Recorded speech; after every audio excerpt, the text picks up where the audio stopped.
You know, the first time I met Jacqueline, it was 20 years ago.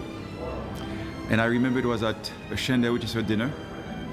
I was new to the town, and all of a sudden, there was like a shush in the room, and all the ladies in the room started to look at the entrance. And a few minutes later, all the men were looking. And that's when the Queen made her entrance. Everyone stopped and looked at her. I think she was the most beautiful lady in the world. And I was trying to imagine with a beautiful blonde and blue eyes. And I was trying to imagine her being 20 in France. And I'm sure she was every man used to dream about Jacqueline in France. We were all in love with her. I always thought that she was my Jacqueline, but everybody thought she was their Jacqueline. And then I realized that we were all competing for her attention. I'll never forget this. I was sitting with Mr. George Clooney here at the restaurant.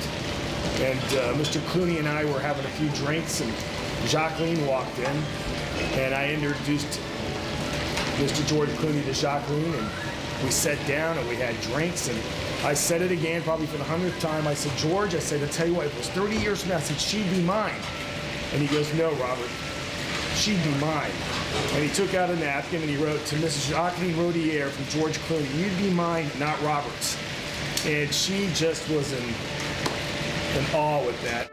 I also remember going to France with her, and every time we all would go to a 3-star restaurant, halfway to the dinner, the chef would come in and invite someone to see his kitchen. It was never us, it was always Jacqueline. It happened in Richmond, Virginia some years ago. Members of the Chêne de Rôdisseur in Washington, which is an organization that she belonged to, a gourmet organization. Some members were invited to Richmond to participate in an event down there in a restaurant given by the owners of the restaurant. We arrived down there, and it was a very lovely crowd, but there was one person there in particular. His name was Monsieur Massenet, and Monsieur Massenet was the owner of the house that made the eau de vie and the liqueurs in France. He was a very famous man, very, very wealthy, lived in a castle, and was well known. He was, I think, a very handsome, good-looking man. When Jacqueline arrived, he immediately latched on to Jacqueline and sat next to her instead of sitting next to the hostess who had invited him to begin with. So all during the night, Monsieur Massenet was talking French with Jacqueline while the hostess was left with an empty chair next to her.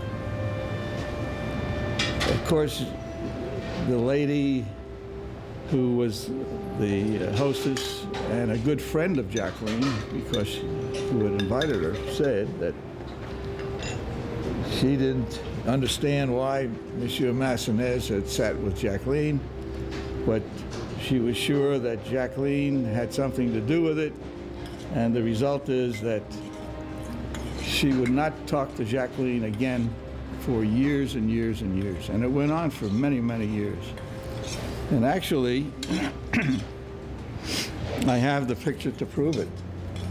So here's Monsieur Massenet and Jacqueline at the dinner. I've only met her after she had retired. But as everybody said, she was the most beautiful, dynamic woman that you could possibly meet. We had a lot of fun dinners together. We smoked cigars together. We drank wine. We drank cognac together. And it was so enjoyable. The first time when I saw her holding a cigar and getting ready to light it up, and that just caught me by surprise.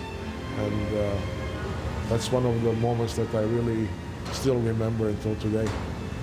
Night after night, we would just walk into Marcel or Citronelle, and here she was in a corner, a cigar in her hand, a cognac in the other hand, and relaxing. It was her favorite way to relax. I will miss her forever.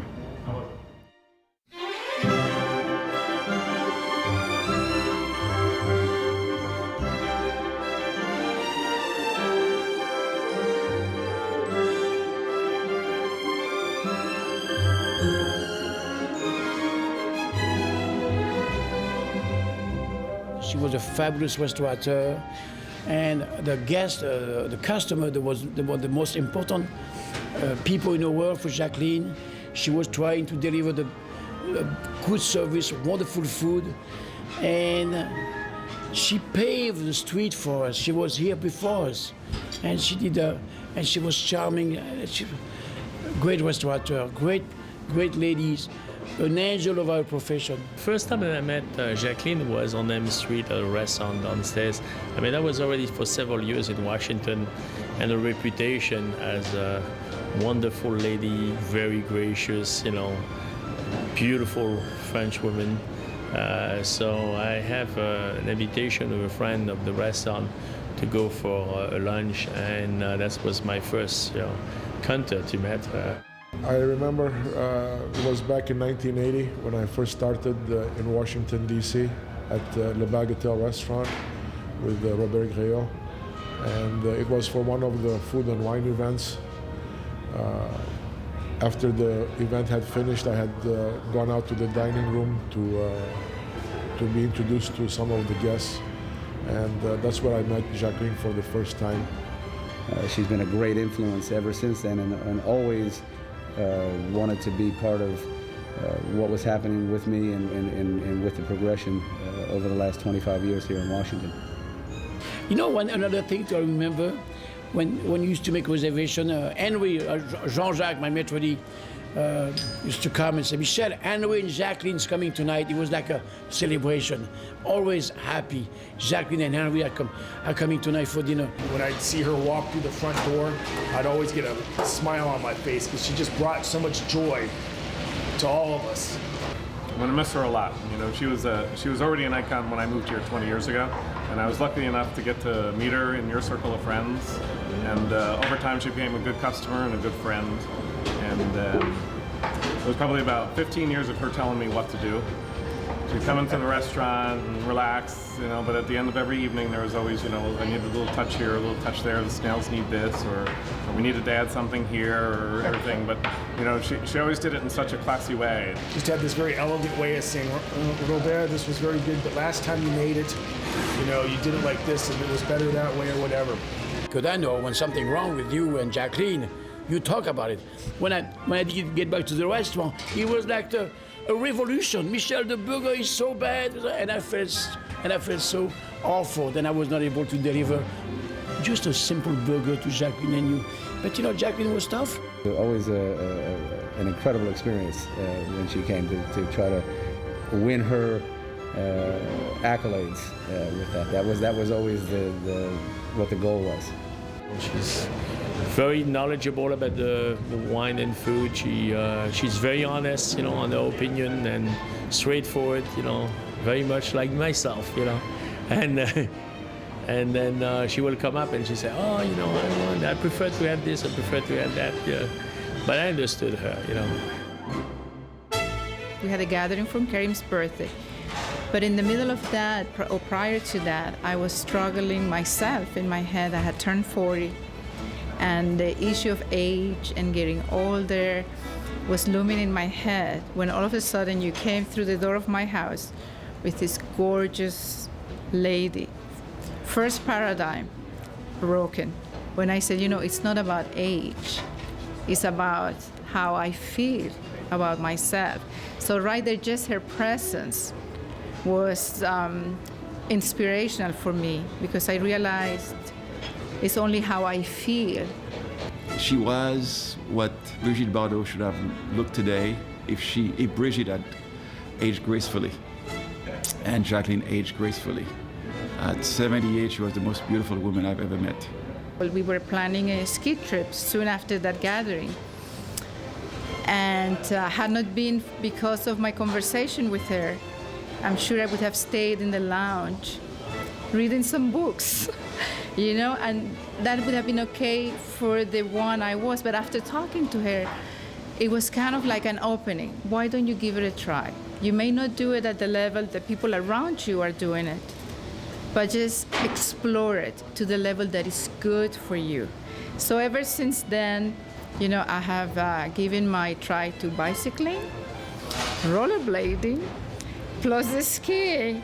And I'm not ashamed to say I'm now embarking in belly dancing. Just enjoying life. She loved life to its fullest, and she never complained about anything.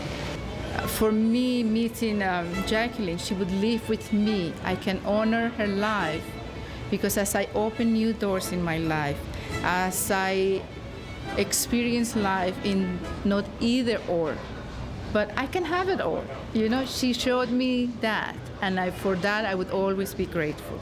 But she often said that her beauty was a curse and a blessing all at the same time. When she would go to a doctor, she looked like she just came off of a movie set. And the doctors would all look at her and say, well, why are you here? There can't be anything wrong with you. But she could be very sick, and really sick, but it didn't show. And that was the curse. The blessing was that she was able to become friendly with anybody at any time because she had that manner, and her beauty projected that to people.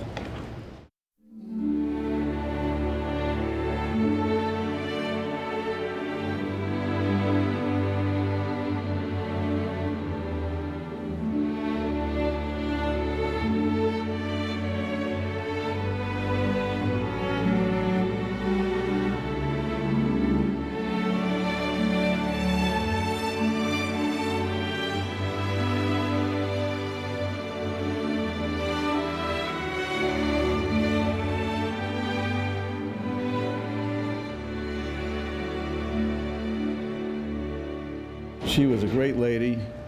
Everyone loved her, respected her.